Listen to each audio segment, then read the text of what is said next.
દર્શક મિત્રો, ગુજરાત 18 લાઈવ ન્યૂઝમાં આપનું સ્વાગત છે। ઓકલેન્ડ ખાતે આવેલ સ્વામિનારાયણ મંદિર ખાતે શ્રાવણ માસ નિમિત્તે ખાસ પૂજા અર્ચના કરાઈ। સ્વામિનારાયણ મંદિરે ભારત જેમ કલા અને કોતરણીનો ઉત્તમ નમૂનાદાર મંદિરનું નિર્માણ 2003 પરમ પૂજ્ય આચાર્ય શ્રી તેજેન્દ્ર પ્રસાદ મહારાજ કાલુપુર સ્વામિનારાયણ મંદિર અમદાવાદના વરદ હસ્તે ખુલ્લું મૂકવામાં આવ્યું હતું। આ મંદિર ભવ્ય છે, વિશાળ જગ્યામાં નિર્માણ કરવામાં આવ્યું છે અને ખાસ ભારત જેમ મંદિર છે તે જ રીતે લાકડાની કોતરણી આબેહૂબ લાગે છે। આ મંદિરમાં શ્રાવણ માસ નિમિત્તે ભવ્ય હિંડોળાના દર્શન યોજાય છે અને વિશાળ સંખ્યામાં હરિભક્તોએ દર્શન કરી પૂજા અર્ચના અને મહાઆરતી કરવામાં આવી હતી। આ ભવ્ય મંદિરમાં સનાતન ધર્મના ભગવાનના જન્મ બાદના કોતરણી ખાસ આકર્ષણનું કેન્દ્ર છે। સ્વામિનારાયણ મંદિર ખાતે દર ગુરુવારે વડીલ સભા અને સત્સંગ યોજાય છે। મંદિર ખાતે વિશાળ હોલમાં ધાર્મિક અને સાંસ્કૃતિક કાર્યક્રમો યોજાય છે। ન્યૂઝીલેન્ડના ઓકલેન્ડ શહેરમાં આવેલ પાપા ટોયટોય સ્વામિનારાયણ મંદિર આસ્થાનું પ્રતીક છે અને આજરોજ વિશાળ સંખ્યામાં લોકો દર્શન કરવા પધારે છે અને તમામ ભક્તોને સંસ્થાના ચેરમેન ડૉક્ટર કાંતિભાઈ પટેલ દ્વારા આવકારાય છે। જય સ્વામિનારાયણ।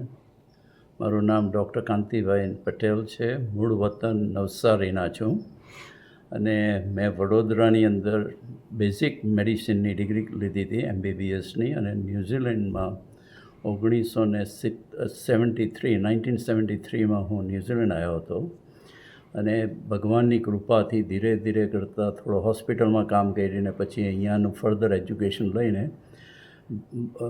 જનરલ પ્રેક્ટિસની અંદર સ્ટાર્ટ કર્યું હતું અને ભગવાનની દયાથી ન્યૂઝીલેન્ડની મોટામાં મોટી મેડિકલ સર્વિસીસ અને ઇમરજન્સી સર્વિસીસ મારાથી ડેવલપ થઈ હતી અને 1994માં ભગવાનની કૃપાથી મારો સંગમ અમદાવાદ નરનારાયણ દેવ ગાદીના આચાર્ય મહારાજ શ્રી તેજેન્દ્ર પ્રસાદનો સમાગમ થયો અને મોટા પુરુષના સમાગમથી કંઈ પૂર્વના કંઈ હશે કંઈ સંસ્કાર તો મને આપણી સંસ્કૃતિને વિશે જાણવાની વધારે પેલું જિજ્ઞાસા થઈ અને એમ કરતાં કરતાં ધીરે ધીરે અહીંયા અમે એક નાનું હરિમંદિર બનાવ્યું હતું અને 2003ની અંદર અહીંયા સાઉથ ઓકલેન્ડની અંદર એક જૂનું ચર્ચ હતું તે અમે ખરીદ્યું હતું અને પછી એ જ વિસ્તારની અંદર 2008ની અંદર એક